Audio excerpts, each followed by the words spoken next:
Yeah. Hey. All right. Hey. Yeah, I mean. So we about to take off. Hey. Please do remain calm. About to run against spitting with a little bit of soul, no times. Welcome to the Please Remain Calm podcast. I'm Ben Gonzalez. And I'm Daniel Gonzalez. We're here with our guest comedian Ryan Talmo. Say what's up. Hey, how's it going? All right, we'll give you a big intro in just a minute. Got a few things to catch up on, little notes that happened during the week. Yeah, before we get into anything here, the opinions that are stated here on this podcast are our own. They do not reflect the opinions of the Los Angeles City Fire Department or Los Angeles County Department of Health Services. Thank you. Or the Comedy Store, right? Or all right, get that out of the way. Yeah, Talmo's unaffiliated. You can say whatever he wants. His life has already been through the gutter. Hey, before we get into it, I mean, because we have a really great guest with an amazing story today, right? That's going to take up for sure. That we're going to get into. I mean, really incredible story of fighting back. Before we get into that, I wanted to mention and give a shout out to the guys at Fire Station 63 at my fire station. Hot rescue, but it's not even the rescue this time. It's the guys on the life force. Back in March, Penmar Park is a local park by the firehouse. It's in our district. And if you grow up in Venice or you're from like Mar Vista or Santa Monica, everyone's been to that park. Everyone's been to that park, dude. It's right next to Santa Monica Airport. It's right next to Penmar Golf Course, right, where Harrison Ford crashes plane, shit like that, right? It's the park in the area down there. Hey, you rolled up on that, right? I did not. I was off. It was my shift. Okay. I took the day off. Literally anything super, super crazy that happens in my district, like any big fire over the past like 5 years, I've been off. So, whatever. You missed the Harrison Ford plane crash. But yeah, that was on my shift. But yeah. So back in March, these kids were playing basically. It's not Little League, but baseball, youth baseball. And a kid got a hit and stole second. And as soon as he got to second, he collapsed on second base. And they kind of ran out there and they thought he was having a seizure. So the call came in as a seizure. And shortly after the call, we got the 911 call, the tape of the 911 call to the station. And it's really interesting to listen to those things, man, especially as like a paramedic or a firefighter. Oh, because for sure. You get so used to running call. You run 20, 25 calls a day on a busy engine company. Mm-hmm. And so like, you could be like just sitting down with your taco salad for lunch, and a run goes out and you're like, oh shit. All right. Throw down a couple, forkfuls of salad, you take that extra 30, 40 seconds, somebody might go take a leak or something like that. He's got to piss before this run. You know what I mean? Then you hear a call like that, the 911 call, you know what I mean? And it's like a we should do that. It really does like put a reset on what the fuck you should be doing when the bell goes off. Should have waited for that burrito to finish. It used to be, man, back in the day, if you took that extra bite, you got a talking to when you got back from your captain. You got called in front office and it was like, hey man, and it was a big deal. Yeah. When the bell went off, you got the fuck up and you ran to the rig and you took off on the call. I remember that. We're supposed to be gone within 60 seconds of getting the bell, Right. So, like I said, though, people, it slowly, you get lax and a little more used to it, and it takes a little bit longer to get to the rig. And then you hear a 911 call like this where the kid collapsed, and it was basically the stepmom had called 911, and the mom was at the kid, and the dispatcher, gave precise, concise directions on how to do compression-only CPR. Hey, they're good. And walked them through it. Mm-hmm. Our light force, which is the truck, the hook and ladder truck with the pump, right? It's 5 guys in there, all EMTs, but it's an EMT resource, so they don't have paramedic like stuff on it. They don't have drugs and stuff, but 3 of the guys that were on the rig that day were paramedics, So they had AED. So they had an AED. Basically, they got to the field. They could see, mom doing CPR, and the captains that I talked to that were on scene basically said it was like a movie, man. They were about 100 yards from the street where the truck pulled up, and the guys are in a full sprint, 3 side by side to this kid, hook him up, shock advised on the AED. It advises you if it's a shockable rhythm or not. Yeah. They hit one shock, boom, got him back, got a heart rate back. The rescue came, loaded him up. They got him in the hospital. By the next day, he was awake, talking, and ready to go home. Whoa! So wild. You talk about a save, man. Like, oh yeah. And then I talked to Bernie about it. My wife's a PA. Hey, but they thought it was a seizure the whole time till they pulled up? Yeah, pretty much. You get updated. You know, as you're coming, you'll have a note pop up. Like, but it's one thing you think it's a seizure, it could be like febrile seizure or something, or they kid slipped. Exactly. And then you see chest compressions on a kid. You're like, oh shit. Well, not only that, but like you get so many seizures that, especially with kids and stuff like that, people have seizure disorders. So seizure is not. It's like, okay, let's go. You know, you just run it. Yeah, you get to it. If you get a 14-year-old cardiac arrest, you know what I mean? Yeah. Or you know, it's like, whoa. Things typically do click and everything does move a little faster. And they do upgrade as you're going. You know what I mean? Like, so I think they got it as a seizure, and then on the way there, you know, it upgraded his CPR in progress, right? Oh, and so I'm sure they kicked it up a bit, and then get on scene and see them actually doing CPR, because sometimes it'll say CPR in progress. You get there and the patient's wide awake. Happening. Yeah. So to get there, see this kid out there with a bunch of kids playing baseball, pumped, you know. So they had a thing at the fire station yesterday morning where the kid actually came. They give commendations to the guys that were on Life Force 6-3, Rescue 6-2. How nice. And the dispatcher, because the real hero in this whole thing, man, is the dispatcher. And that's forgotten a lot in the whole system that we have here. Right. When you call 911 and you're having a medical issue and you talk to somebody on the fire department dispatch, you're talking to an EMT or a paramedic. You're talking to a firefighter. So that's just for LA City, though. it is. Right? It is. Yeah, I was gonna say. For LA City. Let's make that Yes, I'm sorry. Let me be clear about that. For LA City, there are other cities that have regular dispatchers, but they are all trained on how to guide somebody through CPR. Right. A lot of times, if it is a paramedic incident or something like that, they'll transfer it to a paramedic that is also a dispatcher. You know what I mean? They might employ one that's there so they can actually walk people through it. But having a kid, I mean, I've been a medic for 18 years, man. Actually, 20 years. Wow. Having a kid, a dead or a dying kid in your care, the most difficult call you could possibly run, dude. Yep. Yeah, it's, say that again. I mean, your nerves and everything are completely heightened.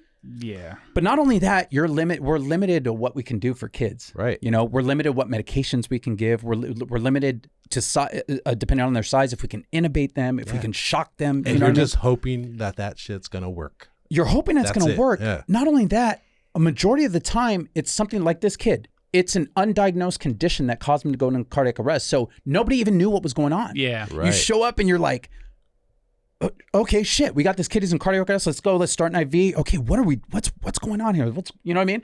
And trying to figure that out with the added nerves and parent, you know, looking over your shoulder. Is he going to make it? Is he okay? And everybody, the crowds, it is the most difficult call you can run. Okay. Yeah. And you have a great outcome like this and it's feel good moment of the year, or you have a bad outcome and it is the worst thing. I'm telling you right now, it's the worst thing that could ever happen to you. It never leaves you. Okay. Yeah. I've had them both. So to be on the other end of a phone with a frantic mother and being able to stay calm, keep her calm, give concise, precise directions on how to do CPR and keep that kid's brain and organs alive by pumping that blood. Shout out, man. Firefighter, paramedic, Galliano, LAFD, Metro Division. Good job. What a great job, man. I'm so happy that you were there and that you were part of this call to save that kid's life. Yeah, and it cannot be understated. Bystander CPR saves lives, dude. People. If bystander CPR gets initiated right away, people can come back. It is a time thing, man. It's a time. The quicker you can get good quality CPR when your heart stops, the more likely you're going to survive. It's as simple as that. Yep. And first aid and CPR classes are inexpensive. They're not hard easy to learn, take, folks. And I mean, you never know when you're going to use. Oh yeah. Bernadette, we went out to eat at Acapulco's with her niece. Choked on a piece of menudo. Got up, Heimlich maneuver, boom, popped out, on the table. You never know, man. Yeah. You never know. So I just wanted to do that before we got into it. Shout out to all the guys at 63, 62s, firefighter, paramedic, Galliano. What a great save, man. Amazing. If you guys want to see the story, I did post it on 63's page, and I did post it on the podcast TikTok as well. Check it out. Awesome. Yeah, grab your tears or your tissues and watch it. Okay. Right on. The way to integrate the podcast TikTok in there too. You like that? You know it's a PRC podcast synergy on TikTok. So we're at. All right, now let's get to our esteemed guest here. To give a good intro on Talmo, you got to understand the way the comedy scene works, especially LA comedy. If you're going to try to make it in comedy as a stand-up comedian, you're going to move to LA or New York at some point. There's no way around it. There is no other cities that you can come out of and be a professional comedian that gets on TV, really. Once the pandemic's over. I can't really think of people who didn't move to LA ever. Who didn't move to LA? Yeah, moved to LA or New York. Anyone. Yeah. Maybe somebody got like one spot before they moved, but nobody has been a successful comedian you see on the Tonight Show and shit all the time, and they never moved to LA or New York. Right. It doesn't happen, right? Yeah, it makes sense. So everybody comes here, and more people wind up coming here because they assume that there's going to be more TV producers, and that you're going to have a faster path to the success that you wanted from comedy to begin with, right? Sure. Right. That's kind of like a 90s way of thinking, though, right? It's all the way down to the 2000s? 40s, 1940s. Oh, yeah. It's Yeah. like, Right. Get off the bus kind of feel of like you're going to be discovered. When in really second. now you're going to get passed I'm up here to by- be a star. Yeah, you're going to be passed up Look by at the a bright dude lights. doing YouTube videos. Yeah, You know what I'm saying? So it doesn't matter. Yeah. But so I digress. So when you come here, then there's levels to how you start out with comedy, right? Okay. The entry level is open mics. Everybody does open mics, even if you're an established comedian, you still go work on your stuff because it's a set. It's stage time. All you got to do is show up. If you're really working on your stuff, It's all the honing time, your craft. Yeah. Yeah. You might do 3 or 4 in a day here, maybe even more. Some guys grind all fucking night. And just Less, do all kinds of and mics, and right? I'm not a comedian. These two guys are, and so I've never been on stage in that. Is it less stressful at an open mic than a Yeah, show because that nobody gives a shit. No, yeah. Yeah. The audience is is, it mostly typically comics. Okay, yeah, that's and they're comics. not really listening anyways. You're just talking to yourself. It's almost like a Zoom show. It's just to Okay, work got out it. your shit. If you get people laughing there, hey, you did pretty good. Yeah, all right. You know what I'm saying? All right, yeah. Yeah. Yeah. So then there's also like a range of comedy that you can get there because there might be good comics working out some stuff and you're going to hear some good stuff. And there can be fucking just psychopaths that walked in off the street. Right. You know what I'm saying? Right, yeah. Just there's Literal. a microphone. I'm going to let the demons out. Yeah. You know what I'm saying? And Yeah. like there's a whole range of it, right? So there's also like a kind of like a hierarchy or, you know, different levels of mics around LA, and some mics have been around for a long time, some are established, you know, some are more established than others. So Talmo hosts one at or I guess when it comes back, I can't say host in the present sense, but you are the host of the Liquid Zoo. Yes. All right. The Liquid Zoo is probably the most famous mic in LA comedy. Oh, really? History of it. Yeah. There was a documentary, I Am Comic, that I saw before I started comedy. Yeah. Right? I don't know, when the hell was it? Like 08, 09? Came out like 08, 07, Something like 08, that, before right? before my time too. Yeah, But, it's featured in there. yeah. Okay. Right, and it's in Sherman, or no, Van Nuys. Van Nuys, yeah, yeah. all the way up Sepulveda, like Sepulveda and Sherman. It's a bar, but the mic goes for like 6 hours. Oh, no You shit. know what I mean? It's a marathon. Yeah, you don't have to buy anything. How often? Every Sunday. Every right? Sunday. Yeah. Every week, huh? Yeah. Oh, So shit. Talmo puts in a 6-hour shift hosting a mic that, you know what I mean? Like, who knows what he's listening to and hearing. Right. And he hosts the shit out of it. Hey. You know what I'm saying? And gives all these people time. It's its own talent, man. Right. Hosting. So there's that. Then there's also things that are called like workout rooms. Sometimes people call them like a booked mic, where it's kind of the same thing, but instead of just going to sign up, you were booked in advance. So All it's right. a show. It's also usually going to be at a bar. You know what I mean? But the difference is that the same thing with the audience. Like the audience is going to be whoever's there at the bar. Maybe they're into it. Maybe they're not. Maybe they give a shit. Maybe they don't. Yeah. It's more for you to get your jokes out, see what's working for when, you know, you have like a good show, right? Yeah. So he'd run a few of those too, right? Yeah. So this dude's giving spots to like a lot of people. So like when people come to try comedy in LA, he's like their early gatekeeper. Sure. Yeah. Kind of like, get on stage, bro. See how it goes, right? Yeah. So what you started the same time as me, or like Yeah, a little bit after? we started. right? I think literally the 'Cause we same. did the same shows early on. We were a lot. we're doing like the bringer I system. started 2011. Yeah. I started 2010, 2011 around there. Okay, yeah. Yeah, we were crossing paths. Yeah, and he'd host a lot of those shows, and I'd be doing spots on the shows too. Yeah. And I'd host some too. And there's a few other comics that like just put in that work. It's Yeah, like, yeah. They're fucking saints in the comedy, like Quincy Johnson.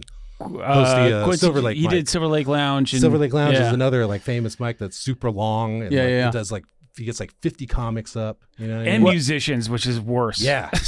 You know what I'm saying? Yeah. And So you just see all these acts, right, over and over.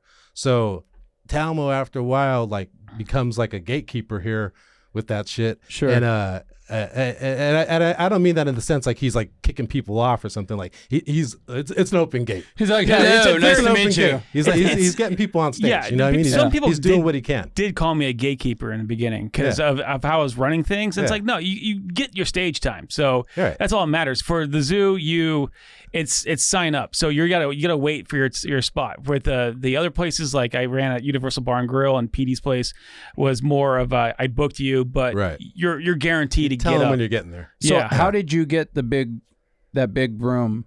The Liquid Zoo? Yeah. How did you just fall into it, or I pretty much fell into it. I used to run a show at the Barrel in Sherman Oaks, and the guy that I was running the show with, he was going to leave the Barrels. Hey, I'm going to take it to the zoo on Sundays. You want to come with me? And I was like, yeah, sure, I'll come with you. This is the very early days. Barrel, right. Dude. The Barrel is old Valley brutal. mics, dude. That's a brutal room. Hey, Talmo, did you ever think somebody would be sitting you down in an interview and ask you, so how did you get the Liquid Zoo? How did you get to host the Liquid Zoo? The zoo is very dear to my heart, so I'm very honored to be hosting that thing. I'm honored it's still alive after the pandemic. An icon. You kept it going. So dude. yeah, and so we took it there, and then I think I ran it with him for like 2 years, and then I was done. I was like, I'm tired. I want to like watch The Walking Dead on a Sunday night, pretty much, and I quit. And after that, nobody came to the zoo, and so they fired the guy that was running the show. Like I was co-running with, and then they asked me to come back. Oh no shit! So they needed Talmo. You know what I'm saying? This guy is the open mics mojo. Yeah. Of LA. So he winds up all the comics, know him basically, right? And then you see his look.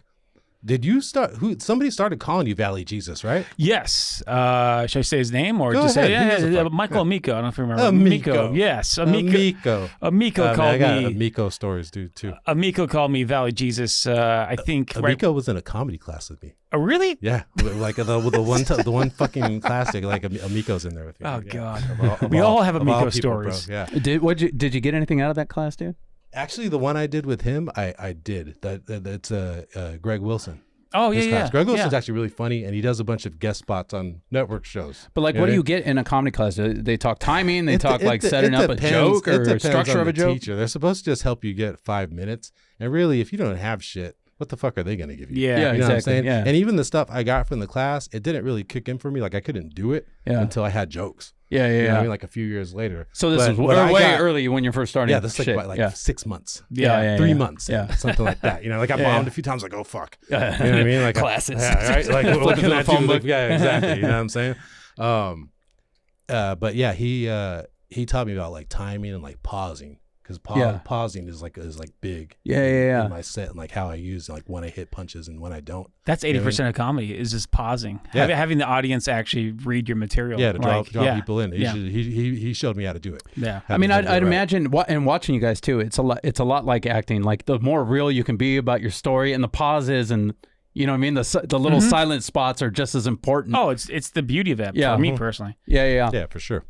So Amico starts calling this guy Valley Jesus, and that shit just clicks. Before you know it, there's Valley Jesus logos. They had I think he had merch. I got merch going now too with it. Like and everybody just knows this dude is Valley Jesus, and you're gonna go see Valley Jesus on Sunday and do your time.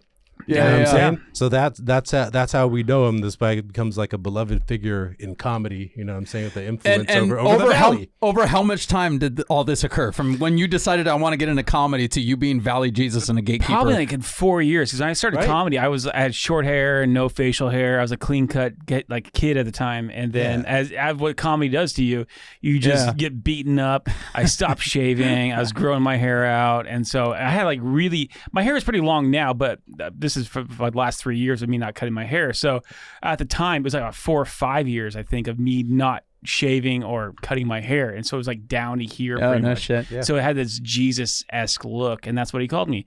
And it just stuck. It rolled off the tongue well. It's just like, okay. And then so a friend of mine made the logo, and then I'm like, oh, this works. And then, of course, I was running so many shows, so I just called it Valley Jesus Productions because it makes more sense to put a brand on something that you're running. Right. So a key thing there, running so many shows. So this is a guy that can't disappear. Everybody sees him a few times a week. Yeah. You know what I'm saying? So that being said, one day people saw you Yeah, well, actually, I got the lump in my neck in August of 2017, and I didn't think anything much of it. I thought I actually had like an infection or like Painful? No, it was very mobile. The lump. Oh, really? So yeah, you can move it around. Oh, it was wow. my lymph nodes pretty much. Yeah. And I was thinking like, it might have been an infection, or it might have been my allergies are kicking up. My dad had like those kind of problems where he gets like really puffed up from Right. freshly cut grass and that kind of shit. So I was thinking like, it's something like I'm just getting older, and it's like something like I have like my dad had, and so I just kind of just let it go for a while, and then going into April or March of 2018. So you let it go. I let it go. Holy shit! But my hair was really long, and then my beard was really long, so people didn't notice it. I you noticed just had it. like a smaller one, like under your beard, kind of, and you just. Yeah, it was big. I mean, but I thought it just popped out one day. it kind of did. But I know it was there under. But people didn't notice it because Yeah, again, the beard and the hair. my hair I was like wouldn't notice over either. it. Yeah, I'm not like, let me see your neck, bro. So at work, I would have my hair tied back because I worked at a deli, so you would see it at work, and I would get very what you call it? I don't know. I wasn't really comfortable showing it, I guess. Yeah. But again, I felt like it was just an infection. I didn't think much of it would be cancer. So it didn't hurt. It didn't hurt. It just felt like just some fluid. Yeah. Like a cyst. Yeah, cyst more than anything else. Yeah. And but in between the August going into March, my health was deteriorating. I was losing weight, which I was kind of aware of, but I was thinking it was just maybe my shitty diet of just drinking beer and gas station nachos, and that's just making me lose weight in a way. And then I was getting sick. So I had like a really bad flu. I remember right after Christmas. And that was basically my entire immune system just being depleted because my lymph nodes were all swollen. Right. And so I was just getting sick. Dude. So there was no early detection with you. No. Man. So it was all there. Like all the pieces were there. But for anyone that will argue about, like, why didn't you go to the doctor earlier? Anyone's in denial of cancer. Anybody. Sure, no one wants to go to the especially doctor. how old were you? I'm going to be 39 this year, so I was 36, 37, so around there. So I was young. I mean, I'm still young. Was cancer on your mind No. as this was going on? No, because my family doesn't. The cancer in my family runs mainly due to cigarettes, so like lung cancer. And then my grandmother had breast cancer. And so lymphoma is a little different. That's a blood cancer, and that wasn't really traced to my family at all. And blood cancer kind of deals with, my doctor was asking me kind of like, where do you live? And I live in Tarzana, and Porter Ranch in the northern part of the valley had issues. The gas. The Yes. gas. Yeah. But I don't go to Porter Ranch. I'd never stepped foot in Porter Ranch. So, but there were people in Porter Ranch that had lymphoma because of the gas leak, and that's what they're trying to link me to. Like maybe I was like, Were you in the jet stream? I was in the Yeah. But no one in my complex was sick or whatever. And then they were asking me like, are you around Roundup and all that kind of stuff? I'm like, no, I live in an apartment complex. I don't do yard work or any of that kind of shit. So Roundup. There's got to be someone you can sue. Yeah, No, you should have jumped on that, dude. All right. I'd have been like, So, oh yeah, I guarded. Talmo was all set up for lung cancer. he's like, no, Switched it you up. should check that chest again. You can't put a label on this guy, Can't be dude. the right cancer. So, but yeah, going into March, I went to the ER, and then one thing after the other. I mean, but I was such a workhorse at the same time. So I think I was like, I went to the ER on a Friday, and I knew I was out of commission that weekend because I had to take a few days off and go back to the hospital for some biopsies. And I was like, somebody's got to run the Liquid Zoo. For me, it was. You were hosting still this whole. I was hosting time, through dude. the whole time. Yeah, I was actually hosting still when I was going through chemo. I think I took I took 2 months off because I didn't have enough energy to even do anything. I couldn't eat. And then as I was gaining my strength back, I'm like, okay, I'm going to host for 2 hours. And I hosted for 2 hours, and I had someone close out the night. And then I started hosting Petey's Place again because Petey's Place was right behind my apartment complex. Man. So I can walk there. Imagine that's your first set. Like, I'm going to try out comedy. I signed up for my first open mic at the Liquid Zoo tonight. And then the host, it's like this inspirational story. The open mic host, this is my first attempt back from cheating death. For God's sakes, please don't welcome suck. Ryan Talmo. Oh my God. So I did. I mean, I was still performing through the whole thing, but in the very beginning, there was, I I don't know if you were, again, I don't remember much that night because it was days after my first treatment, but there was a fundraiser show for me at UBG. Mm-hmm. I don't know if you were there. I think I was. Okay, I think everyone was there. Yeah. I just don't remember much. Mm-hmm. And Dave Berger helped put that whole thing together for me, and I was very. I mean, he helped me a lot with this whole situation with that, and then the GoFundMe, which is two things I did not expect, and that's when I realized the whole community coming together. Because I, for me personally at the time, I was living alone in my apartment. My roommate just moved to Colorado.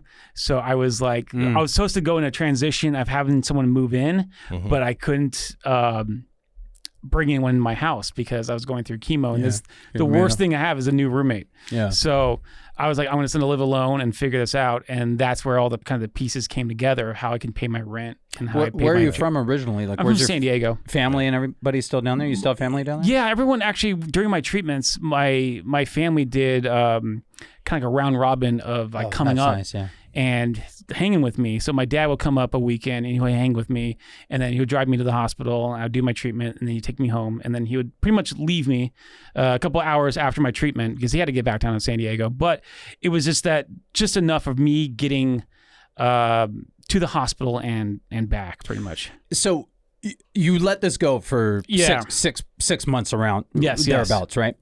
What, on the day you went into the ER, what finally clicked that said, fuck it, I need to go into the ER? Too, what clicked it was my mother came up here to visit me. I think it was like around Easter, and we were hanging out, and I was actually hiding the lumps with my hair and stuff like that. And she kind of knows, like, you're losing weight, you got this big tree trunk coming out of your neck, like you gotta see somebody. And I just said, screw it, I'm just gonna go see. I wanted to see the urgent care doctor before I went into the ER. Yeah. And the urgent care doctor knew what the hell's going on with me. Yeah. And he's the one that told me a day after, because he did some blood tests. He's like, I don't know what's going on because I don't have the tools for it, but you got to go see a doctor now. And I was like, I don't have any health insurance. I don't know what to do. I didn't have any health insurance. My life 3 years ago was completely different than my life is now. So I let everything go at the time.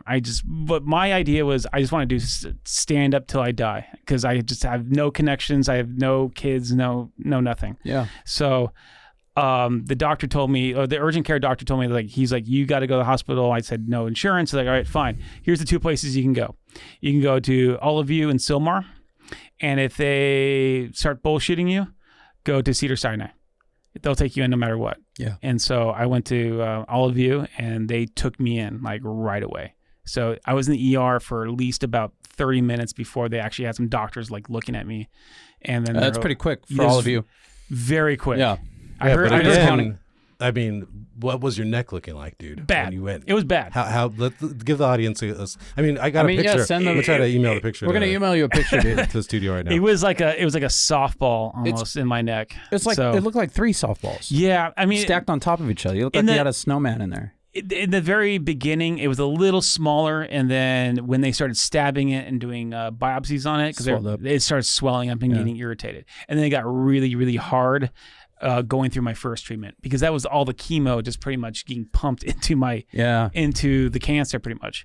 And it wasn't just in my neck. I also had it in my chest, which I couldn't breathe at the time. So I was coughing up phlegm, and then I had it in my groin and in my armpits. Oh, so it had already it was metastasized. It was out.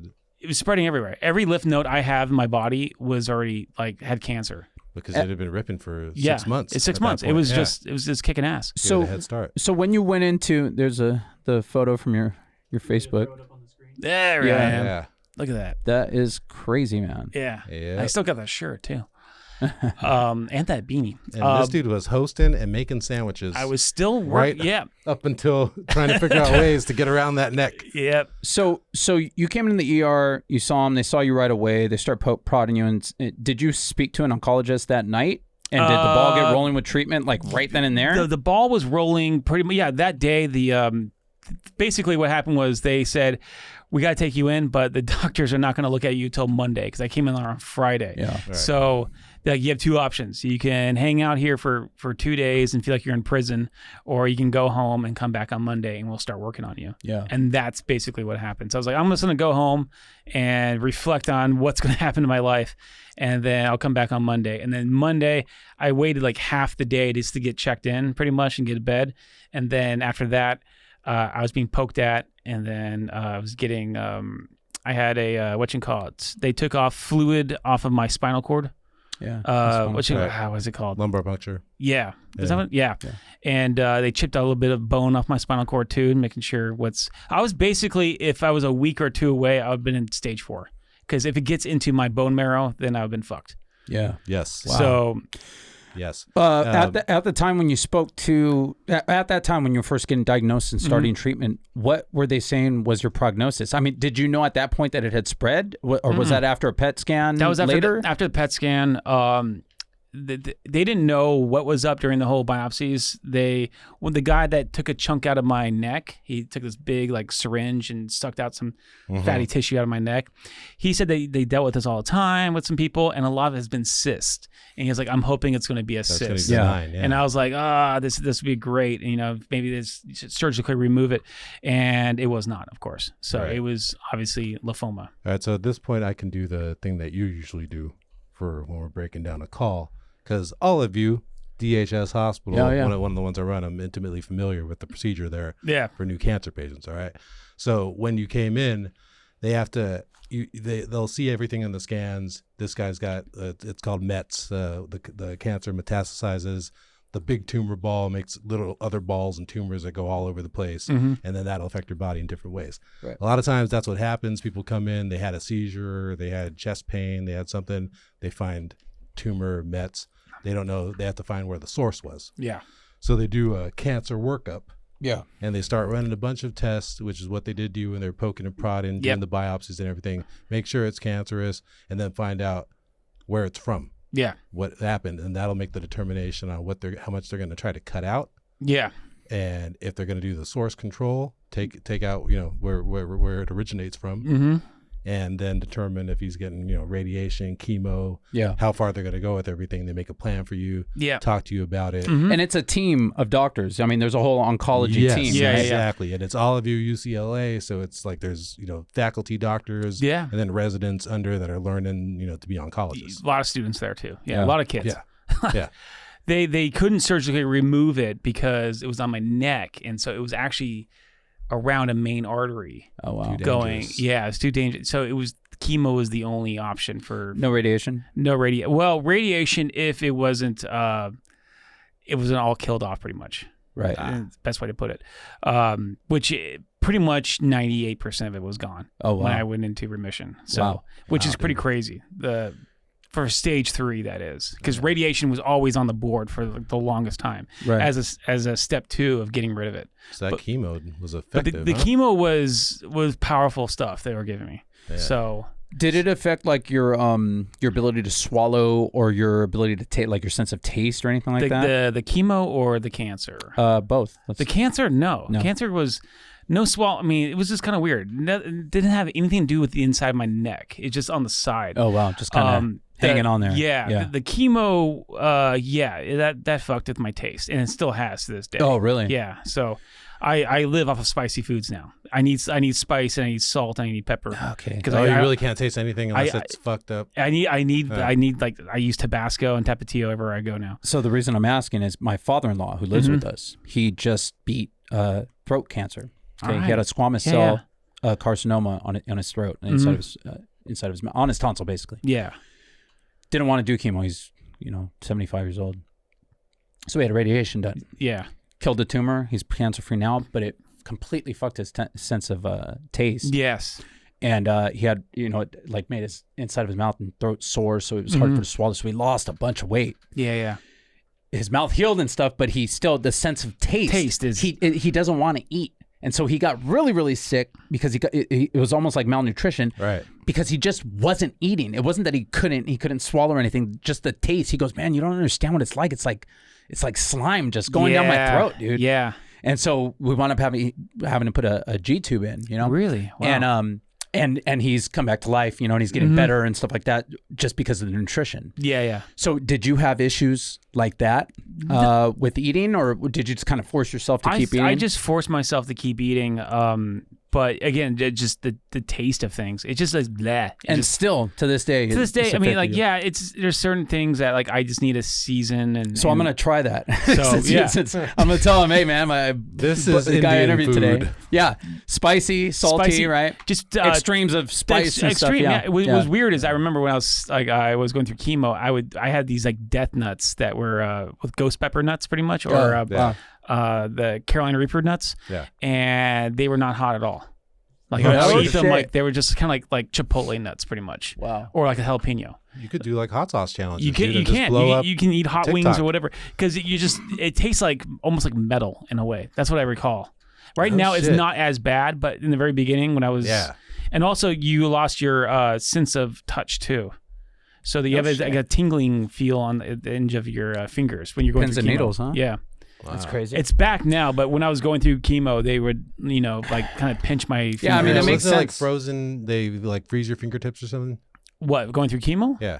When going through chemo, you freeze. Like your body just like gets really cold. Right. It's a horrible feel. Everyone always asks me like, what does chemo feel like? Like it's a terrible feel. I can't even explain it. It's just a terrible, shitty feeling, and you just crumble. You come in there not like feeling happy or anything, but you feel a little normal because you had 2 weeks to rest. Right. And then you go right back in it and they start pumping it into you and you're like, fuck. And you just like 2.5 hours, you just have energy up at 100 and you go down to like 10%. And then you're just like, it's just a garbage feeling. And it's every 2 weeks? Every 2 weeks, how many sessions did you it was 12. Wow. So it was 24 weeks, huh? 20. Yeah, it was grueling. The last few were really, actually I think it was going like my 6th or 7th was really tough because that's when the chemo starts eating your brain away, and that's when like your severe depression kind of kicks in. And the things that you think about you just never imagine. Like I did try to like in my life a few times halfway through because I was alone. You're living alone. There was actually, like, I remember the day I went to a friend of mine. He took me to the races in Santa Anita, out there near, I'm talking about the Santa Anita racetracks. And I was so happy to get out because I'm in my apartment every day, just watching movies and just on Facebook, whatever. Yeah. And I had a good time. And then he dropped me off, and I walked back to my apartment, and it's empty, and I'm alone. Yeah. And I'm like, I don't want to do this. Like, I was just over it. And I'm like, you know what? I'm going to go for a walk. And then I just went for a walk. And then I was walking down. I remember I was on Reseda Boulevard, and I was going towards the bridge. And the first thing that was going through my head is like, I'm just going to jump. I'm just going to end it. I'm just done. Wow. So at what point, how far into your treatment is this happening? This is like halfway. This is halfway. This is when like, which is kind of like the peak of the shittiness of it. Yeah, this is where everything like is peaking. Top of the mountain. And then like just how shitty you feel is at that peak too, because as it goes in the 9th, 10th, 11th, and 12th, your body and your immune system is actually getting stronger. And so it's working together now finally. But in the very beginning to halfway, the chemo's always winning. Beats it down. Yeah. Chemo wins every time. At what point did you see a light at the end of the tunnel? In a weird, I mean, it's not even a weird way. When I met my fiancé through pretty much that whole journey. Oh, really? And she was my light. So she messaged me in the middle of the night one night, and like she used to watch a podcast I used to do. And so she added me on Facebook and whatnot. This is before I was even sick. And so she was actually watching me go through my journey, because I was very vocal through social media about my journey. I always took a picture of myself and how I looked. Your fiance is one of your podcast listeners before? Yeah. That's amazing. There's hope in. So that's amazing. So that's how we met. So what was the podcast again? I did. You were doing with Burger? Yeah, I did with Burger. The Burger Show. Yeah. What was it called? Burger, again? I'm Burger Podcast. I'm Burger Podcast. Burger. Yeah. This dude, Dave Burger, right? He would like post, and every joke he would post, he would end it with "I'm Burger." That was like his hashtag, like his you know what I'm saying? Yeah. I'm Burger. So then he had his podcast as well. I'm Burger. That's funny. So, and she met Burger like years prior, I think, and then they were Facebook friends, and so she added me on her Facebook as she watched the show and stuff like that. So anyways, she became really into, I don't know, she was really into my journey and whatnot, and then she messaged me one night in the middle of the night. I think it was in my halfway point of just severe depression. And she was just saying, hey, if you need someone to talk to, I'm here for you. I know we never met, but, just to have a friend. Yeah. And that night, I just immediately started texting her. And then we just went back and forth and we started calling each other. And then I invited her out after my 9th treatment, I actually did a album recording, which I produced. Yeah. And I actually have an album out of me doing stand-up in the middle of my chemo treatments. Wow. And she came out for that show. And that's pretty much, that jump-started our relationship. Magic happened there. Hey, I will say this, though. The guy was never funnier until after he had chemo. Yeah. Really? the chemo material, because I did a show. How far done were you when we did that show at Stevens? I was still in bad shape. I think I was probably the fourth. You look completely different than you do now, dude. That was the first show I did during the whole chemo journey. Dude, I might have a picture of that. So, I think I was like in my 4th or 5th treatment at the time, and I was writing all these cancer jokes like. Since day one, I was in the hospital. I was like, I gotta write material on this, and it pissed off a lot of people. I pissed off a lot of people with my material, and I still do. Hey, good material does that though, man. It tends to do that. You'll piss someone off. Like what you call it? Should I just jump in some of my jokes or? Dude, I was happy to be with you and see you again then, anyways. But then to hear that you had shit from this. Because that's the thing, dude. If you get good material even if you get a good 5 minutes off of something, it's like a Christmas present. Oh, you know what I'm saying? You're fucking happy, dude. I can kill with this at any time. So if I see my friends get something good, then I'm just fucking, fucking happy for them. Like, dude, this is great. You know what I mean? You're going to murder with this shit everywhere. I'm trying to find, I thought I had the picture from that because we had a group picture, dude. Yeah, we had a group picture with Tom Clark and Stephanie. Yeah, and that was right? a fucking fun show, dude. This might be a dumb question, but this whole experience, obviously it changed you. I mean, it's an immensely incredible journey that went on in your life, period of your life. Do you feel like it changed you for the better as far as the way you look at life in general? Oh, absolutely. Everything's changed. I mean, one thing I realized when I was sick was none of this matters. Boom. None of this matters. Any of this, none of it. What matters is the people that you love, relationships, and your kids. Yeah, man. And that's it. It's your family and kids. And I did not get that until I was sick. It took me that long, but it just puts everything into perspective. Yeah. And then with stand up, when the material I was writing, it was like this. I mean, it's the more honest you are, the more funny it is. Exactly. And that's what I started doing. And then before I had silly jokes here and there, but things have shifted, and it's just I was looking at how the comedy community was and how they bitch and moan. None of this matters. Yeah, just care or for each other. All of it, all of it. Politics. Politics is bullshit, anyways. Work politics. Friends being mad at you for dumb shit. Oh yeah, it's stupid. It's just take care of each other, take care of yourselves, and that's it. That's I love it. Yeah. And it took me that long, but it's changed my perspective. Also, there was I did a show in Vegas when I was sick. I started doing a few. I was performing as much as I can, even going through chemo, and I was performing at the Hooters Casino. And it was a sold out crowd of 300 people. Yeah. And I ate a dick. I had the worst set ever. Yeah. And this lady yelled out get off the stage at me, and I was I was clamming up, and I was getting kind of I was freaking out for the first time for the long time. I felt like an open micer all over again, and I just it hit me this doesn't matter. Who gives a shit? And exactly. and that's why I just told everyone you guys know that I'm fighting cancer and doing stand up at the same time. Yeah. And I told this whole crowd those are the two hardest things that anyone can do, especially a human can do, is fight cancer and do stand up. And here I'm doing it. Yeah. I'm done. God bless. And I got off, and I got this standing ovation.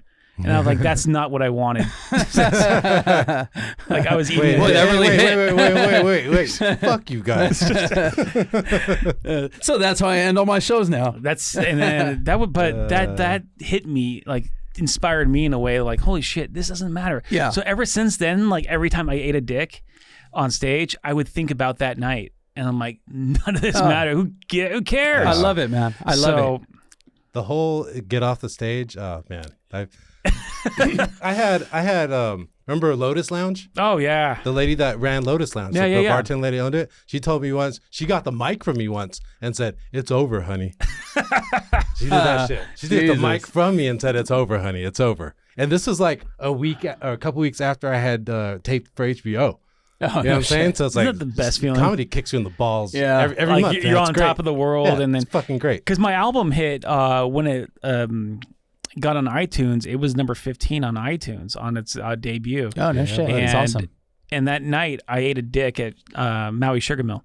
So it just comes full circle. Just life keeping you in check. That's the beauty of everything about stand up. It just puts you in check. Just but I love that that's what you got, what you took from it, man, because it's so true. Just all the shit that we've been programmed our entire lives to think is important. The shoes we wear, the car we drive, all the bullshit. Yeah.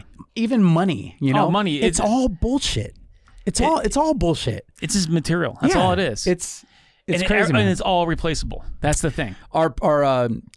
Our grandparents all live at our parents' house, right? My dad's house is like a little convalescent home right now. Our 3 living grandparents. So watching them over the past couple of years that they've been there, and just kind of watching them slowly, deteriorate and stuff, has me thinking that way. A lot. Just like watching them, hearing stories, talking to my grandpa who's in a wheelchair now, but he's still right up here. Yeah. And just telling old stories about it. What it was like when he bought his house and the struggles he went through, and just like damn, it all boils down to this, to me and you talking and me telling you I love you. You know what I mean? Like, and ultimately that's really when I hug him and tell him I love him, he looks at me and tells me like that's what this whole life is all about, man. Exactly. You just hope you have someone to do that when you're 92. Yeah. Yeah. That's it, man.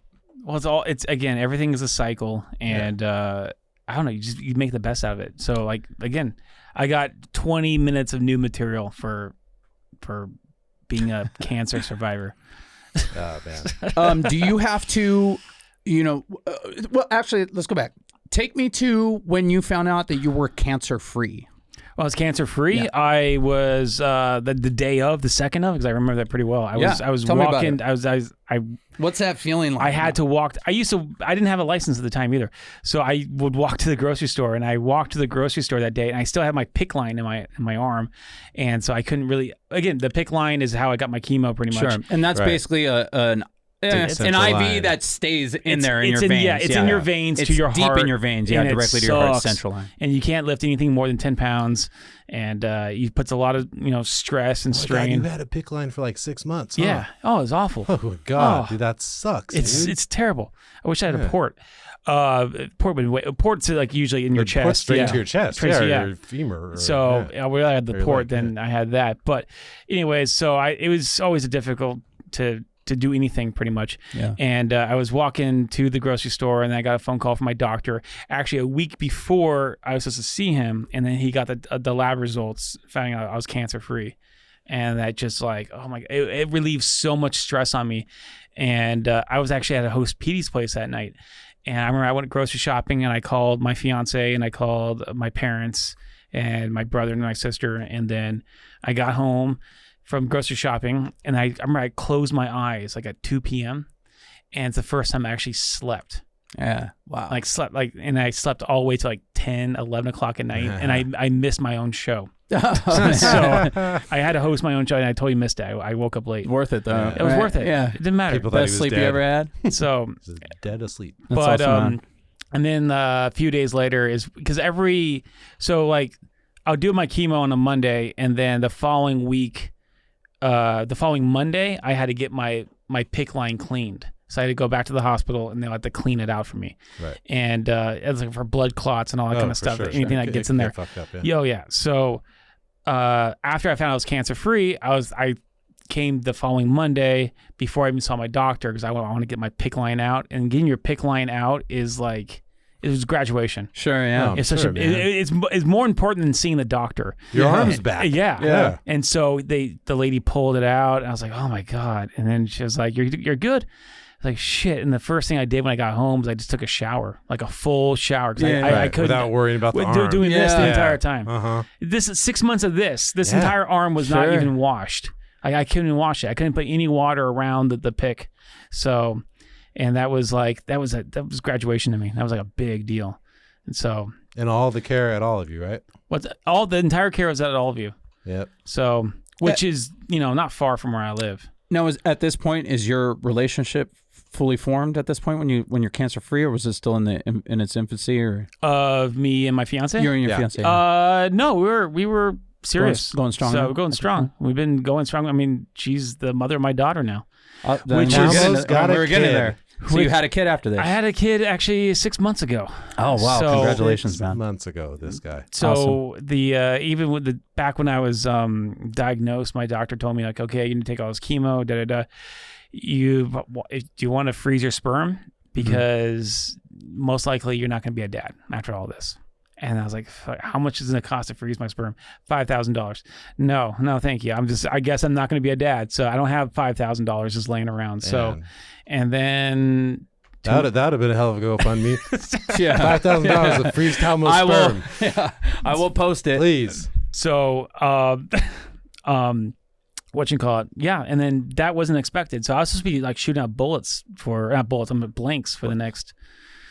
Now rest of my life. You got bullets. Now I have bullets. Is that how you sold it? Is that how you sold it to her? Well, I got bullets. You don't got to worry about nothing. I didn't expect it. She didn't expect it, and then she's bang bang. She's the light of my eyes now. Like my daughter's. It's the best. Yeah, maybe I shouldn't interrupt him talking about his daughter with this. Is what I was about to interject with. There's a whole part of his set about what happened to the bullets. Oh, you want to talk? Yeah. You want to? From the chemo. My bullets have changed. I think it was after my third treatment. Like my blood and my So after chemo, the first thing you want to do is you want to take a piss. Yeah. And the piss looks like this color pretty much. Oh, no shit. It's like a Dr. Pepper brown. And it's disgusting. Also, my biggest, not my biggest, but like my escape was masturbation through the whole thing. So I was very lonely at the time. Yeah. And not my biggest. So I had to jerk off with my left, not with my right. Yeah. I'm going going to old material. Probably right good here. for your brain. It's good. Yeah. Well, it's like someone else jerking you off too, because I jerk off with my right. And my cum changed like a neon orange color. No shit. Going neon into orange. That's crazy. Did it smell that's tangerine? Like my third treatment. So wow. I had to that would probably scare the shit out of me more than anything else. I had to follow him on stage after that, right? Yeah. And that was my brain was like mush. I was that was the first thing I said. I didn't even say how's it going. I just looked at everybody and I said orange neon. Yeah. Come. I remember that. You know what I'm saying? Yeah. Like dude, like what the man, fuck? that's crazy. Yeah. It was it was there's a whole Nickelodeon logo. That's what it kind of looked like too. And that's part of the bit. I say this from a place to love. If 5 years ago you told me you were going to be a father, I'd be like worried for the kid. You know what I'm saying? Like this kid's going to be fucking eating AM PM corn dogs and shit. Oh my God. You know? But now nobody could be a better father. Nobody's more ready to do it. Yeah, I mean, becoming a cancer survivor to a father in the span of like a year and a half, year and a half almost. Yeah, because it's 2 years cancer free. So that's a time warp of itself. I can't wrap my brain around any of that kind of stuff. Yeah. Oh yeah. So because 4 years ago, again, I was shit faced at UBG. Eating gas station nachos, trying to get a set in. All there, buddy. Yeah, and now I'm just like going to bed at 11:30 at night, trying to change diapers. UBG is another one of those Valley. What's UBG stand for? Universal Bar and Grill. Bar and Grill. Okay. Yeah, but this what was the chick's name again? Kellyanne. Kellyanne. Yeah.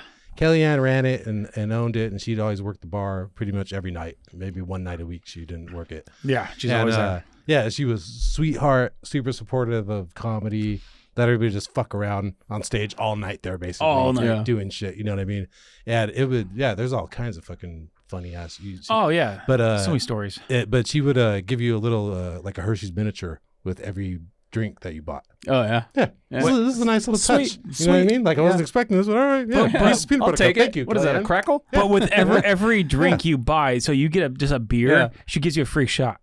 So you have like 3 beers, you got 3 free shots. Yeah. With 3 chocolates. Yeah. That's not bad. So we're all shit-faced. Yeah. Mm-hmm. Yeah, and shit-faced and hyper. And the show that would be there, the main show there was like tiered. the dude had it all night, so he'd have like a 8:30 show, a 10 o'clock show. Oh, yeah, and so it would just be all comics mixing in because you knew you had that show that night. You just show up and hang out with whoever's there. You show up at that hour, you're gonna go up. And then, the other show that was fun was PUI. PUI I used to. I can't do that anymore. Oh yeah, I can't do. But PUI is called performing under the influence. This is, I think, probably gave me cancer too, just doing all that kind of shit. But it's just like, it's basically. I was there the minute you got cancer. I was the gimmick of the show is that you do a sober set. And then you get off stage, and then you have at least about like an hour to get hammered. Get hammered, and then you get back on stage, and then you do you don't have to do the same set, but you just get back up and you're just shit faced. And then the show just evolved into this chaotic thing where it's just mushrooms, cocaine. It was just so. I mean, it depends on the mix of people, because I've done like kind of like boring PUIs, like this kind of a vanilla PUI. Yeah, and I've been yeah. like on PUIs. Whoa, dude! Like, what the fuck did you do? Because like it was like a high school party kind of, like, because you do your set, and then in that middle period where other people are finishing their sober set, and then the drunk, there's like a little dance for it. In that middle period, it's like 10 comics backstage trying to get as fucked up as possible, as fast as possible. Everybody else like chugging, shots, like whatever you can do. That sounds like a nightmare, dude. Because if you're not authentic to the show, if you're not jacked up, then it's not going to be as funny. It's and then it's like, awful. what the fuck was the point of the show, Yeah, right? yeah. But then you got a room full of hammered ass people that talk shit. You get back out there and you're lit, dude. Yeah. But it's like fun, man. Like I remember the one I did, Jeff May. This dude. Oh yeah. This dude had never drank alcohol before in his life. Oh my god. Right? He was a straight edge and never drank or done any drugs, and he made that the first time he drank was to do that show. Yeah, like one beer. Yeah, and he was so fucking hammered. It was so fucking. He was like Doc Brown in Back to the Future Part 3. He was like, "What the fuck happened to you? You had one drink. That's it." Yeah, that's funny. That's crazy. Like, so you don't drink anymore? Oh, I drink. After this? I drink. You said you can't do that show anymore. No, I mean, my taste buds have changed. So I can't stomach certain things anymore. So like IPAs, all that kind of shit. Yeah. I can't drink that. So it's like it's a lot of light beers. I drink Pabst. That's like a light beer, but like Miller Lite, Coors Light. It became like a dad beer pretty much. But like that's what that's what you were drinking as a non-dad. Well, I was drinking the IPAs a lot too. Anything chewy I can't drink, I guess. And then any hard liquors, I kind of digress from that too. So I became like literally dad beers, but the lighter the better for me. I'm drinking Michelob Ultra now, which I was not doing before. That's true. So I can attest to that. All right, we got to get out of here. Talmo. Yes. Great having you here. Yes. This is awesome, man. This is a lot of fun. Story. It was great talking to you. Thank you. You know what I'm saying? It was good to see you again, dude. Appreciate it reminds me of, the old days and actually doing stand up in front of fucking people who are drunk and I can't wait to do it again. Listening. Yeah. And let me just say, dude, I just met you, but you seem like a great guy, man. And your whole story is super inspiring. Thank you. From the level that you started, when you found out you had cancer, to where you got, to having a beautiful daughter, 6-month-old daughter. Thank you. But I think what's awesome too is what you said about your feelings and looking at life, after this whole journey. And to me, having a daughter and being able to pass that way in view of looking at the world is like the best thing that comes out of this whole thing, man. Best thing. Because you're feeding another human being with that kind of mindset into the world. Yes. You know what I mean? It's awesome. Yes. I thought this was a great conversation, dude. Thank you for coming out. Her dad. Thank you. Yeah. Where can people find you? What's your social media or what do you want to plug? You can find me on, I guess, Instagram. Just look up at Ryan Talmo. It's pretty simple. Ryan Talmo.